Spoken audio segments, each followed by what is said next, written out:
Hi there, Jason Cook from Cookie Composites. Today we're going to be talking about replacing your springs in your G3 or G2 helmet. So here's what the spring looks like. And generally these springs do fatigue over time because basically when the visor opens they get placed under tension, and so actually when the visor is down there's no tension on the spring, hence they do not elongate themselves. So a key tip is to, when you're not using the helmet, make sure your visor is always down. That way you're not putting extra tension on the spring, and it means the life of the spring will just last that much longer. So today's video is about replacing this spring. There are a couple of different colours. We've got a green one here. Basically in our testing, the pull force to open a visor with a green spring is anywhere between 7 and 9 pounds of pull force to pull forward to open. And we've got a white spring here, and for guys who do a lot of high speed head down transitions, the white spring has a pull force of about 10 to 12 pounds of pull force to actually open the visor. All our helmets come standard with a green spring. If people do have opening visors, generally it means these bad boys have lost their elasticity. But with our pro guys out there who are using our helmets a lot, we have sent them out the white springs because the tension on these are a little bit firmer, and they can guarantee that the visor wasn't opening during their transitions. So anyway, let's show you the process. Basically, first off, we need to undo the visor locking plate to get access to the visor locking mechanism. So just a standard Phillips screwdriver on the side plates. Look, we use thread locker on these screws when we assemble them. So when you start to undo these screws, you might find that a little bit firm, and that's because we use some of this medium strength blue coloured thread locker on the screws. And we use the thread locker just to ensure that, you know, when you're skydiving or tunnel flying, the screws don't accidentally come out or work their way loose. It's always good to put a very small amount of thread locker. Definitely don't use the red stuff because that's a high strength thread locker, and that can basically mean binding up that mechanism and probably unable to undo the screw.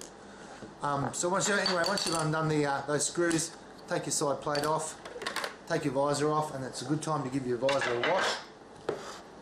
Okay, now I'm going to show you how to pull out the hub.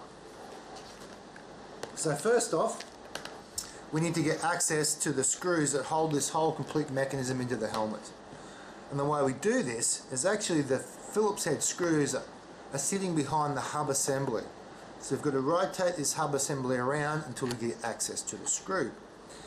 And roughly it's about a quarter of a turn. So I like to use my side plate. I put it back on my visor mechanism, pull it forward and rotate it 90 degrees, a quarter turn, and that allows me to get access to that Phillips screw. On the back of that screw is a nut on the inside of the helmet. If you find when you are undoing this screw using your screwdriver it's spinning, what you can do is take a very small crescent wrench, open the liner up, and then it'll get access to the nut on the back. So anyway, let's undo it. So same thing again, these have got a little bit of thread locker on them so they don't undo themselves.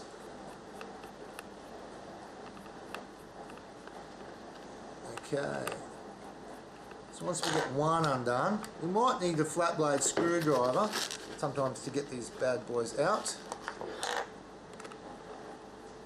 or you can just keep unscrewing. If you've got long fingernails, it's sometimes handy as well. I've got an X-Acto knife here. I'm just going to get my X-Acto knife underneath the head of that Phillips head screw and give it a wiggle and see if we can get that bad boy out.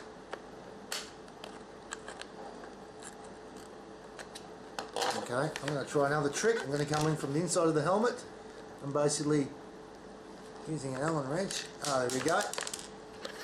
What I just did then was I used a small Allen wrench. You could use a pen just to pull that Phillips head screw out of the mechanism. So now what I need to do is I need to rotate this mechanism a full 180 degrees. So pretty much we can get access to the screw on the other side. Spin it around.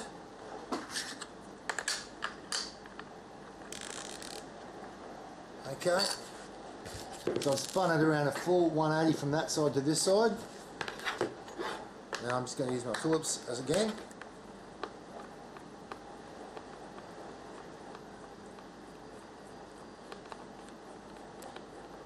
Okay. This one's come out a lot easier this time. And I just undo the screw. So that means the whole assembly is now completely out of the helmet.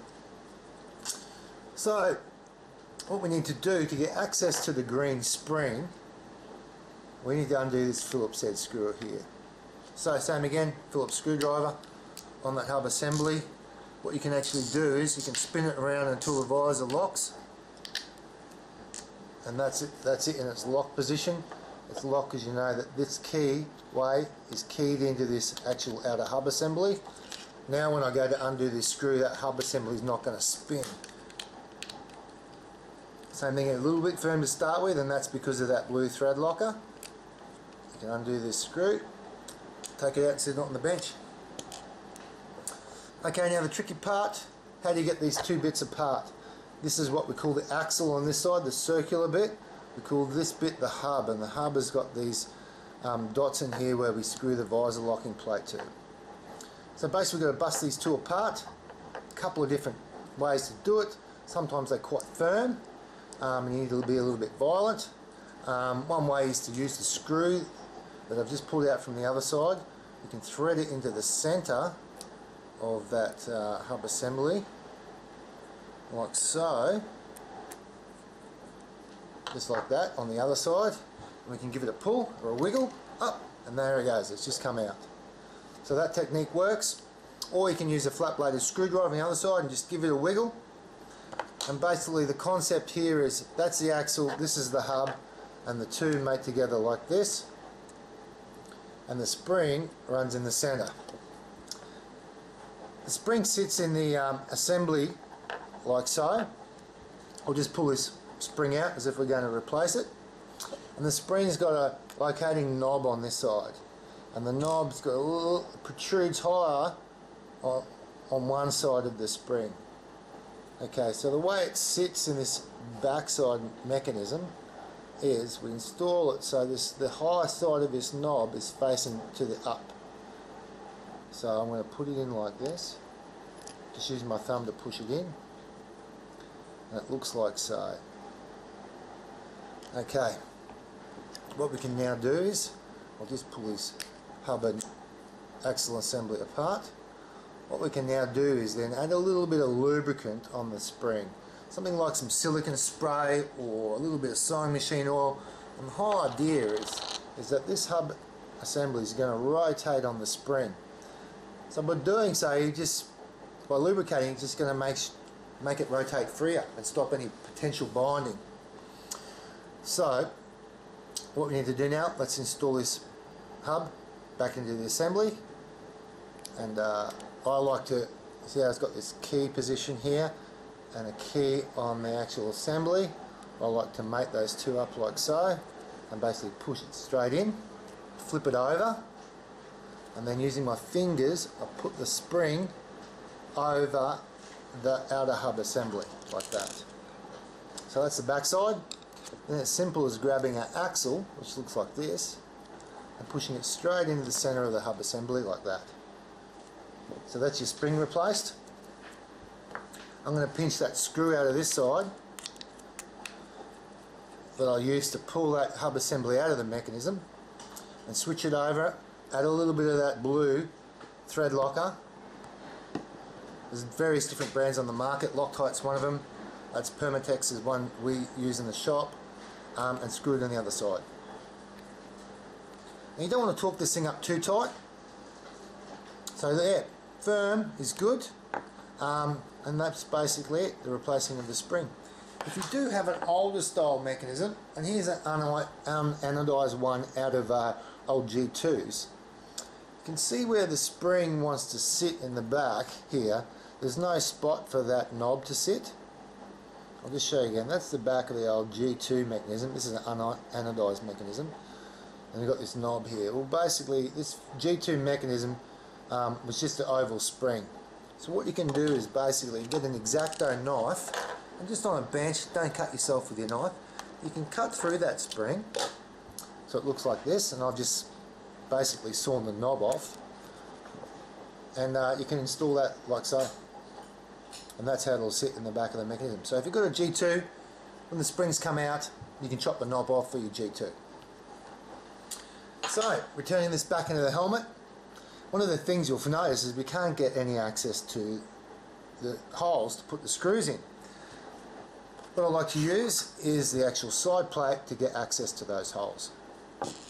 So first off, I put the side plate on the assembly. I basically push it forward like you would do to open it, and then I rotate it. Okay, and I rotate it quarter of a turn, and that allows me to get access to that hole in here. I'll just show it. There you go, you can see that hole there. Alright, now this little key lock here, that needs to go towards the back of the helmet, because what you're doing is when you pull the visor forward, you're disengaging that lock as you rotate. So, okay, let's put this in.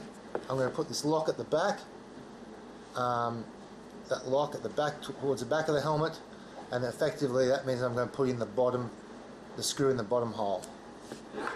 So I'll show you here, I'll line it at the back, I'll just show you on the helmet. So the lock there is at the back, and basically using that screw that I removed, you can enter that into the hole. Spin it round till you locate the hole.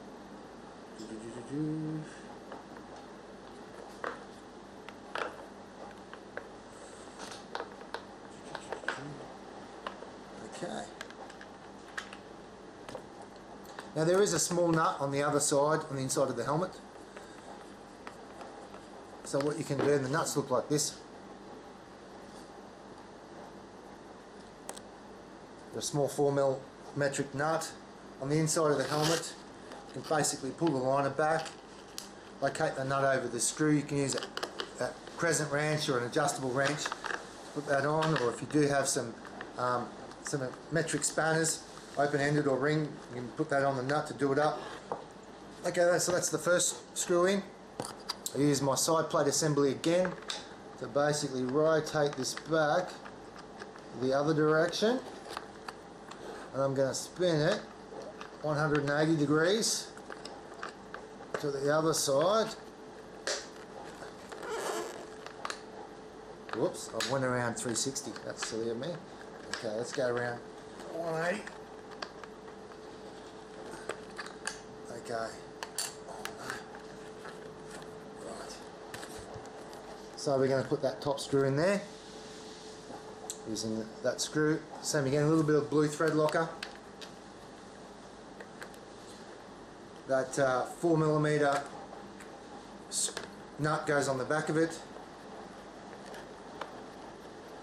Once you get it started, get your hands on the inside of the liner, put the screw in, and basically that's it. You've installed your assembly back in the helmet. All you need to do is put your visor back on and you're good to go. And the visor is as simple as putting your visor on, sitting it on the bottom of the groove as such. I like to do one side at a time. Put the visor locking plate on. Those 3 small black screws using a bit of blue thread locker.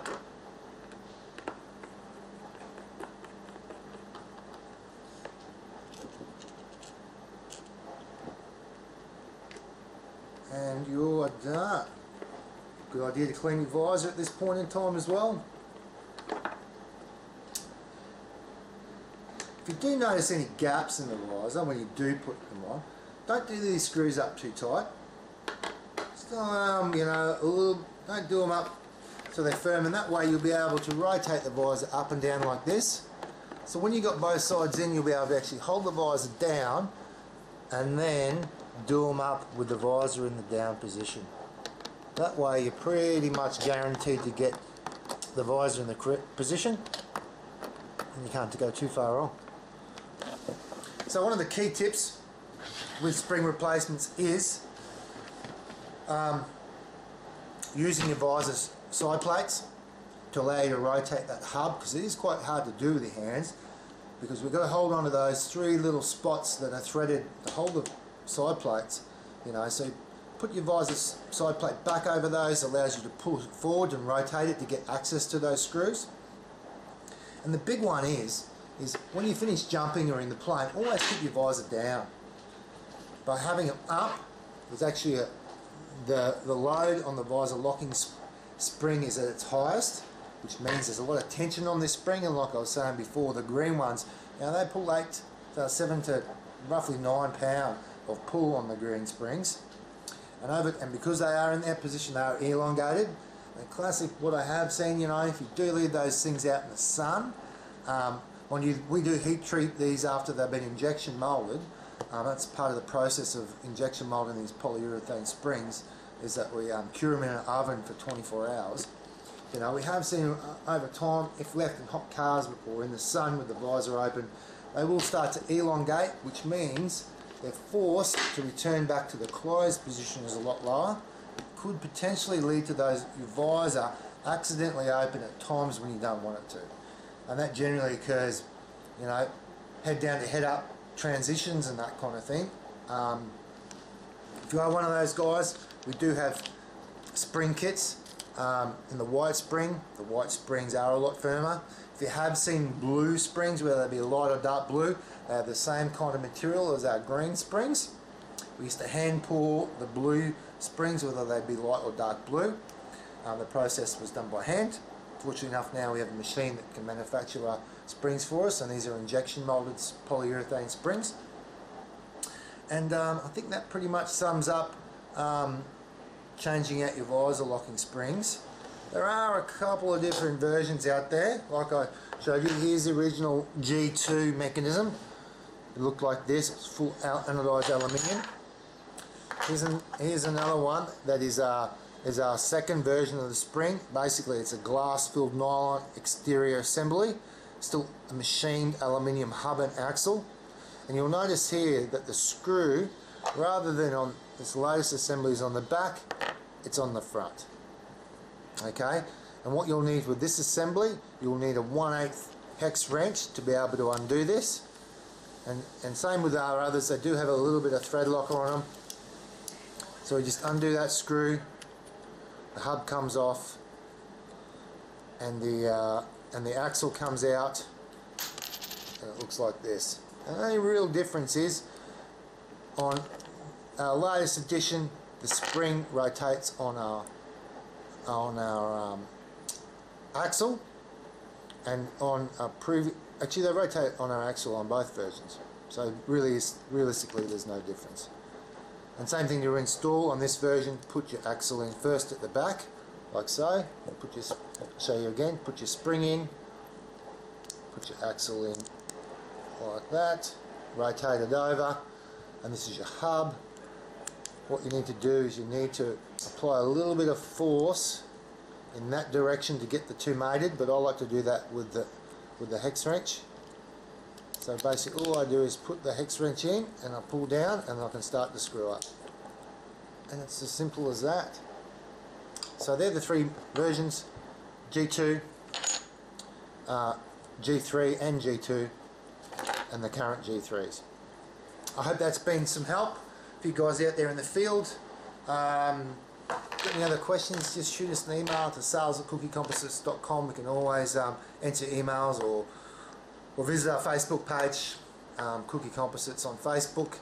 And we hope you're having a great time out there skydiving in the wind tunnel, and that your 2013 season is going to be a kicker. Look out for Safety Day, and also look out for us at the PIA Symposium coming up in Daytona, Florida, because we've got lots of cool new gear coming out. Here's a quick sample. Well, I've got you here. Here's the latest Sony AS15. Here's our new Sony sleeve to suit that camera. They're the things you'll see at PIA. See ya.